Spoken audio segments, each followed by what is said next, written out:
So I'm going to talk to you in the next 10 minutes, like a true salesman that I am, about the next times 1,000 opportunity within crypto. But first, I'm going to do a little bit of gloating, because you go back to the beginning of crypto 10, 15 years ago, and there was just a few geeks buying a bit of Bitcoin.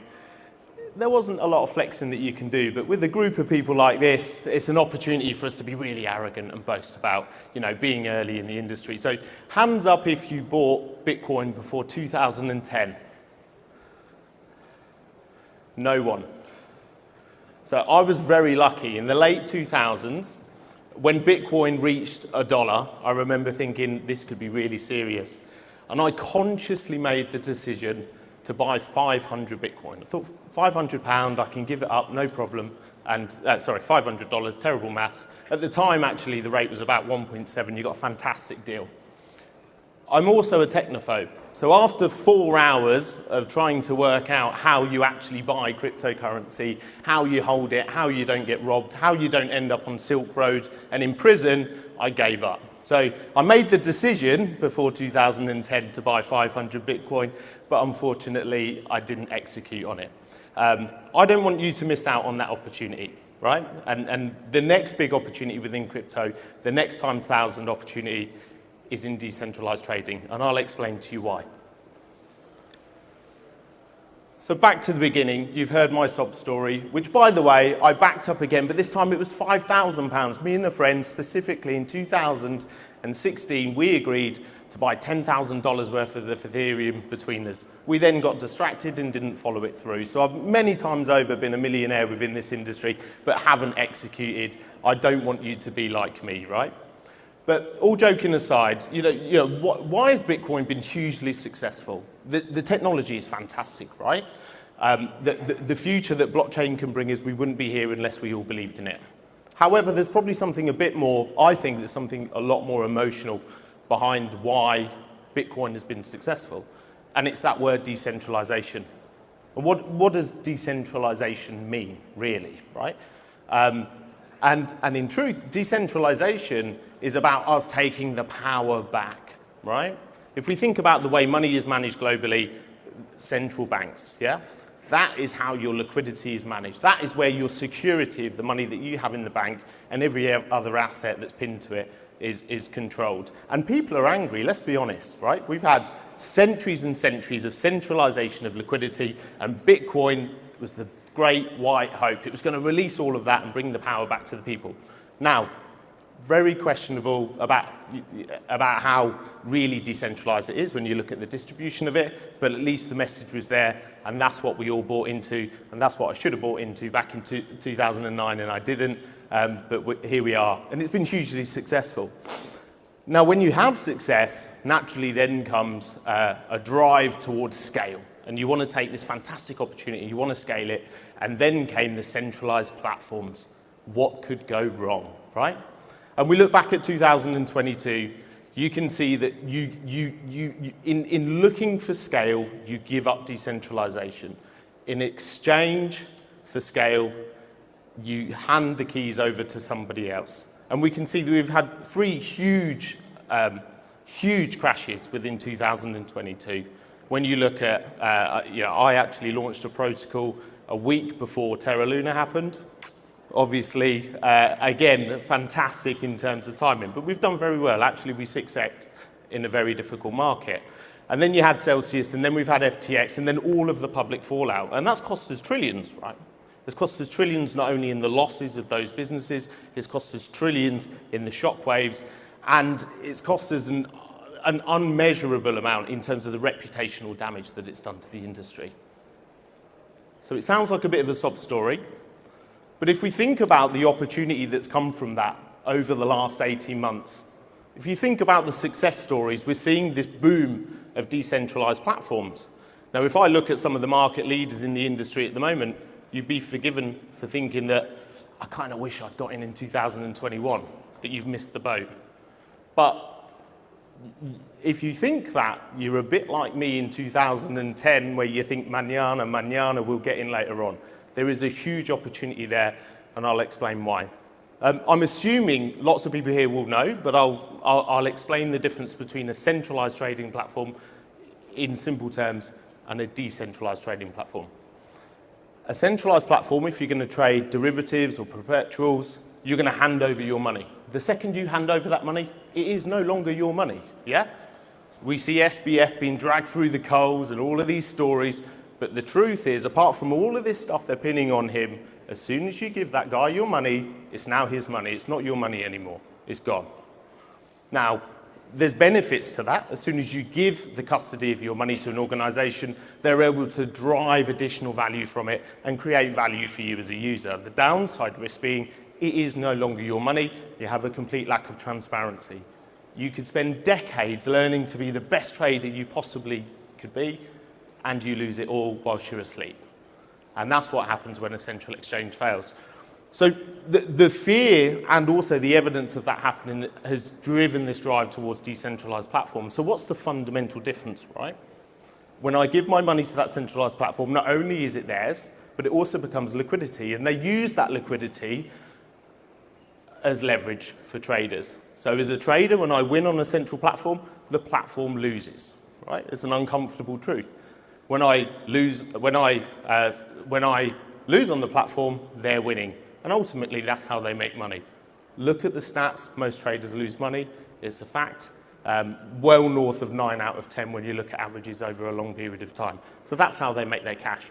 Now, how a decentralized platform works is that you have a pooled liquidity, which is decentralized. So you can deposit your cash, and you effectively become like that pool of cash within the central exchange.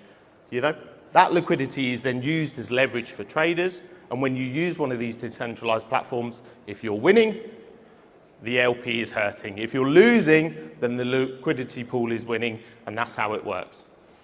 Now, the real benefit is that by leveraging smart contracts and price oracles also, it's very difficult to manipulate the trading results on these platforms. The only thing you really need to worry about is your ability as a trader, and that's very, very different. And it's completely transparent and it's immutable as well. So when I put my cash onto a decentralized trading platform, it is still mine. I might lose it because of my own decisions, but at least that's completely on me and there isn't this existential risk. So again, when we think about why was Bitcoin so successful and what was the emotional driver behind the success that we've seen and why we're all still very bullish on the future of it, you can see that is really bleeding into decentralized platforms, and that's where the future lies. Now, if you go onto DeFi Llama now, get your phone out and you type in GMX forks, you'll get 15 forks, 15 copies already of one platform. So you'd be forgiven for thinking that the market is already heavily saturated. But this isn't unique to crypto, right?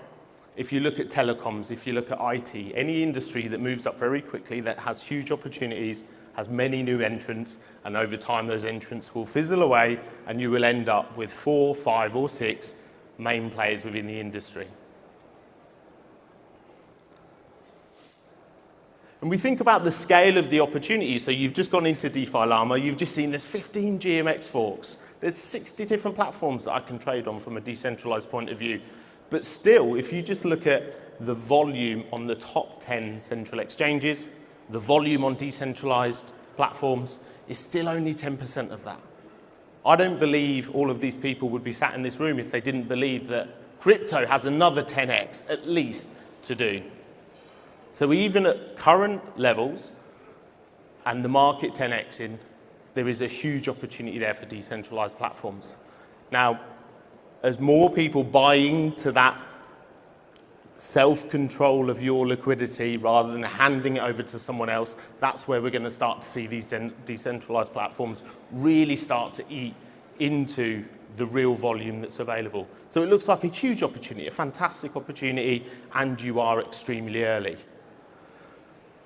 But we're still missing out on an opportunity. Every industry does this. I've worked in additive manufacturing, energy and sustainability, and now I've worked in crypto, and you see the same behaviors in new industries over and over again. And they are that you're very early, you're an adopter, and you're very open-minded, and very quickly the industry becomes quite inwardly focused and quite parochial. And crypto has already started to go through that process, actually. And so what most people are thinking about is what is the opportunity within crypto and how big can the crypto industry go? can it get? Somebody said to me recently, which really stuck with me, crypto will be really successful when people don't know they're using crypto. And when people don't know they're using crypto and it's just the JavaScript or the language that's sitting in the background that's driving people's decisions and creating value for users, that's when we're going to unlock those opportunities. And when we can do that, there's a much bigger opportunity out there for decentralized platforms. Naturally, there's questions around regulation. But if you look at the scale of opportunity beyond crypto, you've got Forex, commodities, indexes, ETFs, stocks. So you've got this huge opportunity in terms of trading volume, which again dwarfs, it's 20 times the volume that you're seeing during the bear market within this industry today. So if you start to run these numbers backwards, then you start to see that actually, despite there looking like there's huge dilution, despite it looking like maybe 2021 was the time of the decentralized platform, we really are at the foot of the hill in terms of the potential that we can see. And just to kind of bring this into perspective, I think, this is the thing we naturally do when you're already within an industry. You look at who is the market leader, and that's your target. That is the box that you operate in. I think perversely, what you then do is you create this limit to the potential that any market can achieve. And whilst there is a huge opportunity, you can see here demonstrated on the slide, to go from being a decentralized market leader to competing with the centralized exchanges and the might of the volume that they have, actually that Binance box is what it looks like. It's a box that's going to lock us all in. And if we think beyond that and we're able to leverage the technology that sits behind it to open up an array of markets far beyond the ones that we're used to, that's where the real opportunity is going to lie within decentralized trading. So what do we need? What's going to be the difference? And this is the sales pitch, because there's got to be a punchline at the end. Decentralized trading is the future. The upside potential is 1,000x. But to really unlock that 1,000x potential, and it's not a 10x potential, what we need is something that can transcend markets, not something that disrupts the existing crypto space as it stands today. And obviously, that's going to be Foxify. So Foxify as a platform is designed to talk to the heart of all of the things that get us really excited and emotional about Bitcoin. It is decentralized. When you use it, there's only two places that money can go. It can come back to you, or it can go to somebody who's better at trading than you are. But it's not going to go into somebody's pocket, or it's going to get lost whilst you're asleep. It's completely universal. So the way these systems work, they use a price oracle that tracks the price of an asset. So it's an on-chain service. Nobody can manipulate that. It's completely decentralized again. So again, you're trusting the chain, you're trusting the other trader, you've got to trust yourself, but you don't need to worry about trusting anybody else outside of that. And so what we're bringing with Foxify is a platform that enables you to trade anything that has a pair. We can see people like PaxG, building commodities that are online. So you've got 24-hour markets for commodities, completely on-chain, which then feeds into this model. So I see a future of decentralized trading, which is way bigger than even the crypto box that we see in front of us today. And Foxify as a platform will unlock the universal opportunity that sits in front of us that most of us probably can't even imagine in exactly the same way.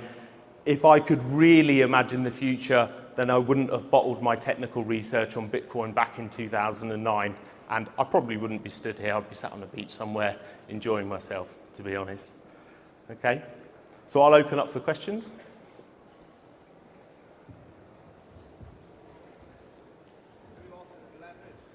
Sorry. Yes. Yeah, I didn't want to go too hard on this is Foxify and what it does. I just wanted to position it. But as a platform, it offers perpetuals with leverage, but it also offers options on a peer-to-peer basis.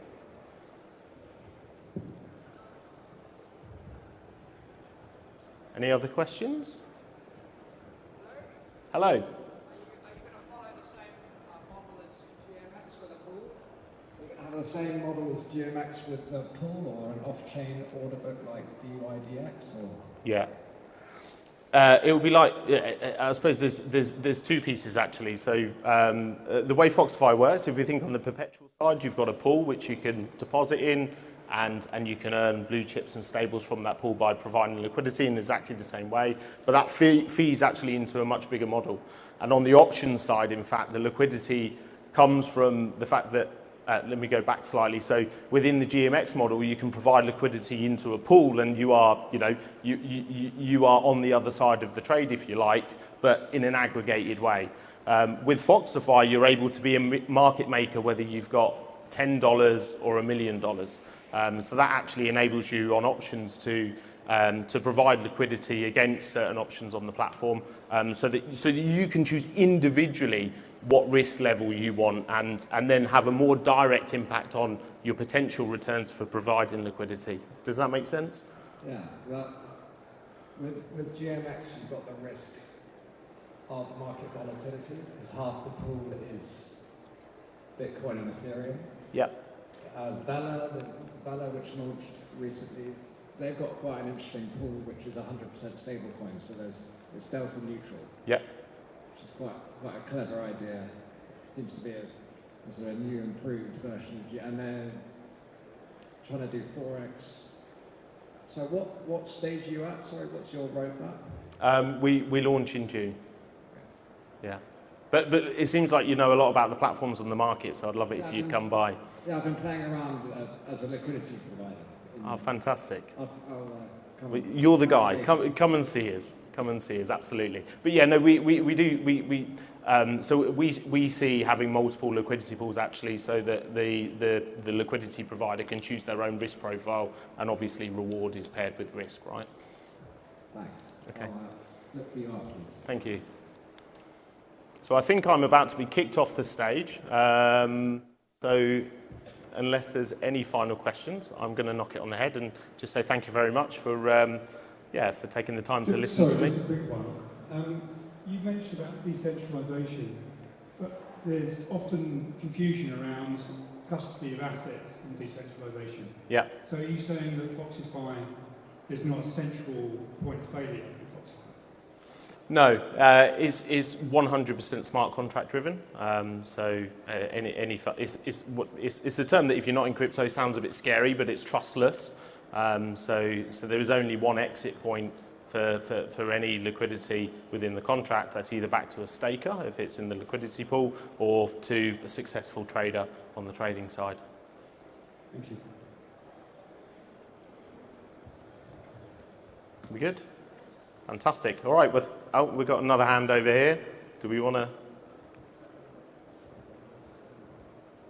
I don't know what that hand signal means. I'll leave it up to you guys. Do you want to take one more question, or we give me right? We got a thumbs up. One more question. Okay. How can we understand the idea of decentralization if there is someone behind it, or a regulator who is supervising? Yeah, so I think the important thing to remember here is that when we talk about decentralization, it's the execution of decisions within that technology.